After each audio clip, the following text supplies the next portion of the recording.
numerous things have led to the success of the NBA and its embedding into popular culture. The superhero status of the league's greatest players, the entertaining nature of the sport, and the personalities that cover the league. However, like many other products we consume, nothing leaves more of a lasting impression than the branding. Emblematic logos that have withstood the test of time, like those of the Celtics, Lakers, Knicks, and Bulls. Despite how some trends may convey, these logos are highly recognizable and have been monetized to further spread the integration of these teams into the daily life on hats, shirts, and practically everything else. The player's influence, the branding's iconism, and the symbolism of its paired impact all come together for one aspect of the game, the uniforms. Basketball jerseys have become a badge of identity and pride, representing a person's commitment to a team or a player, their style, and even cultural movements. From the rise of hip-hop culture that brought basketball jerseys into mainstream fashion in the 90s, to the oversized jersey craze of the 2000s, even to the current day where fashion trends come about calling back to the past. Their influence has extended beyond the NBA, and it came a long way to get to this point of cultural impact. The first basketball jerseys weren't even jerseys. They were just whatever clothes that a person happened to wear when they were playing basketball. It wasn't until the turn of the 20th century that teams began to sport matching outfits. They were made of wool for some terrible reason, but the earliest forms of something resembling modern uniforms started to take shape. By the 1940s, during the introduction of the NBA, synthetics had taken over wool as it became too hot to play in and difficult to continuously clean. This led to the introduction of polyester and nylon blends, marking the start of a new era and debuting short shorts and fitted jerseys with word marks, very traditional and recognizable aspects of older NBA jerseys. The uniforms at this time were thin and simple and often consisted of nothing more than the team name in basic varsity font and a number to match. Looking at the jerseys of the NBA's first superstars throughout the first couple of decades, like George Mikan and Bill Russell, these uniforms offered just about the bare minimum. Following the trends of the late 60s and 70s, basketball uniforms became more vibrant, socks got longer and stripier, and headbands held long hair back. In 1982, the McGregor Sand Knit became the NBA's exclusive outfitter and offered a more breathable cotton polyester blend that would be better to control moisture. These were the jerseys that we've come to know in the era of made iconic with legends like Magic Johnson, Larry Bird, and Julius Erving. By the end of that decade, the change in uniforms was spurred on by a man who caused much change in the NBA as a whole at that time, Michael Jordan himself. In 1987, Jordan personally asked the president of the then NBA uniform manufacturer Champion to make his shorts longer so that he could have something to hang on to when he was out of breath. The following season, his wish was granted, and the image of the NBA headed on a completely different path. Celebrities of the era wore loose, baggy shorts and equally long, sleeveless tees. These designs almost overshadowed the game itself and became a part of the current culture and streetwear. By 2001, Nike started to develop a dry-fit, cool-dry blend mesh for jerseys and shorts, ultimately phasing out the previous mesh of Champion. In 2006, Adidas took over as the NBA's jersey supplier. The 11-season deal featured many of the modern branding as cuts that were defined by an era of some of the NBA's most iconic players today. From Kobe to LeBron to Curry, some of their most infamous jerseys from historical moments are Adidas uniforms. The technology and experimentative aspects of the uniforms started to advance exponentially within this period as well. Adidas introduced lighter, more breathable fabrics, including the Revolution 30 uniforms in 2010, which were 30% lighter and designed to improve player performance with moisture-wicking technology. They tested special jerseys with various levels of reception from both fans and players alike. The Christmas Day jerseys have become a fond tradition from that era, while the military appreciation jerseys have had a mixed bag of reception at best. Of course, the best examples were the sleeved jerseys from 2013 to 2017. The cut of the jersey, made to resemble more of a soccer uniform, had been known to be unfavored by many of the players, most notably LeBron James. James often ripped the sleeves off of his jersey in discomfort at times. Ironically, players like LeBron and Steph would have iconic moments in sleeve jerseys that would make them viewed highly by fans, such as Curry's game winner versus OKC and James' block of Game 7 of the 2016 NBA Finals. This brings us to the present, where Nike has fully taken over the uniform responsibilities of the NBA. Nike introduced several technical improvements to its jersey designs, most notably through the use of Nike Vapor technology.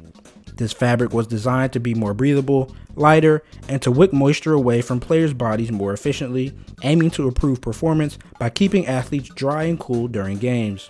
Additionally, Nike promoted their jerseys as being more tailored to players' movements, providing better fit and flexibility. They also used recycled polyester for sustainability, aligning with Nike's broader environmental goals. Despite these innovations, the initial excitement surrounding Nike's jerseys was overshadowed by serious quality control issues. The Lakers' new jerseys had been a terrible shade dubbed banana yellow instead of their traditional yellow gold color. Despite this being swiftly adjusted, Nike faced further backlash when the jerseys began to tear during games. Notably, LeBron James' jersey tore during the 2017 season opener, and several other players, including Draymond Green and Tyler Ennis, experienced similar incidents. The tearing jerseys became a significant embarrassment for Nike, as the issue undermined the very fabric technology they touted. Fans and media quickly called out Nike for the durability problem, raising questions about whether the company had rushed production or overlooked essential durability tests. Nike addressed the issue by promising improvements, but the damage to their initial reputation was already done. And despite the tearing issue not resurfacing after the initial issue, a new deterrent would come about. One of the most visible changes Nike implemented was moving away from the traditional home and away uniforms. Instead, they introduced multiple jersey editions, such as Icon Edition, replacing the typical away jersey, Association Edition, replacing the typical home jersey, Statement Edition, replacing the typical alternate jersey and designed for big games or rivalries, and most notably the new City Edition, which are designed to reflect the local culture of each team's city/metro area. While this system allowed teams more creative freedom, it led to a flood of jersey designs hitting the market each season. Nike's approach seemed to shift towards maximizing merchandise sales by constantly introducing new city jerseys each year. Not including the occasional classic throwback uniform and the earned editions that were distributed for playoff teams for a couple of years, we would see the release of as many as 5 or more jerseys per year, creating what some called jersey fatigue. This oversaturation diluted the significance of team uniforms, which previously carried more weight and tradition when teams had just 2 or 3 designs. Fans and commentators began to voice frustration, saying that the sheer volume of new jerseys made it harder to distinguish between teams. The constant release of new designs also felt like a cash grab, with Nike prioritizing profit over meaningful or well-crafted design. The designs themselves became a major point of contention. While some teams embraced Nike's creativity, others ended up with designs that felt disconnected from their history and identity. The city jerseys in particular were criticized for having overly complex or poorly executed ideas. Some designs used garish or clashing color palettes that had little to do with the team's branding or historical colors. In an effort to create unique city-inspired jerseys, Nike sometimes overcomplicated the designs with too many elements, making the jerseys look cluttered and unappealing. On the flip side, some jerseys were criticized for being too plain or lacking creativity, with little or no relevance to the team's identity or city. One of the most notorious examples was the recent rebranding of both the Cleveland Cavaliers and the Utah Jazz in the 2022-23 season. While the Cavs received a mixed bag for bringing old franchise word marks and symbolism to modern minimalistic designs, the Jazz were thrashed for adopting an insufferably minimalist look devoid of any historical identity, paired with a nauseating neon yellow color scheme. The criticism was so harsh that Utah abandoned the yellow jerseys after only a season and a half, and are already transitioning into another rebranding that calls back to the Purple Mountain jerseys of the 90s.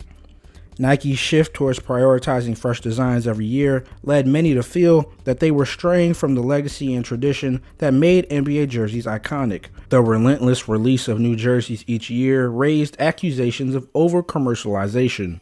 Some feel that Nike is more interested in driving merchandise sales than creating jerseys that honor the team and its fans.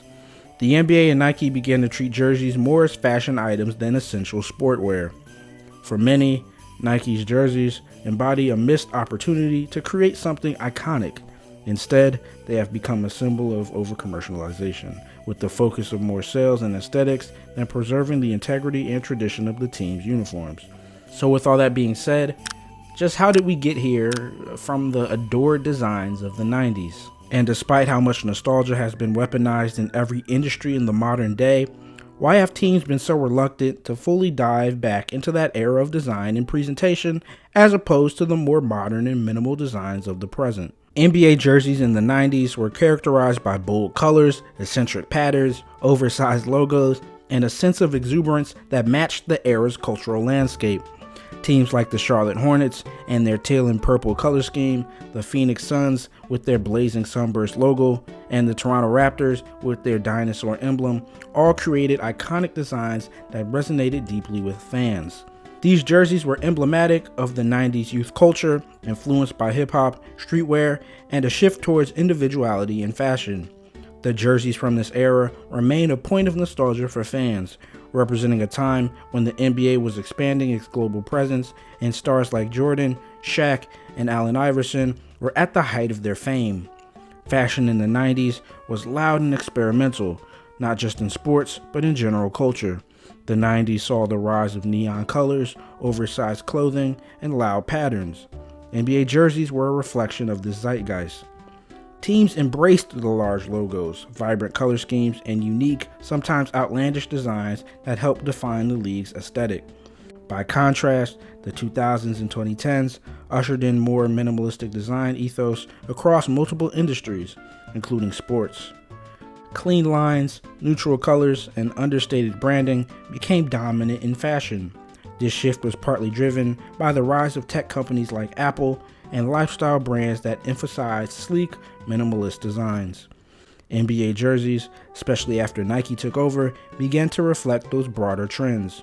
Nike's focus on performance-driven design also contributed to the more minimal look of the jerseys.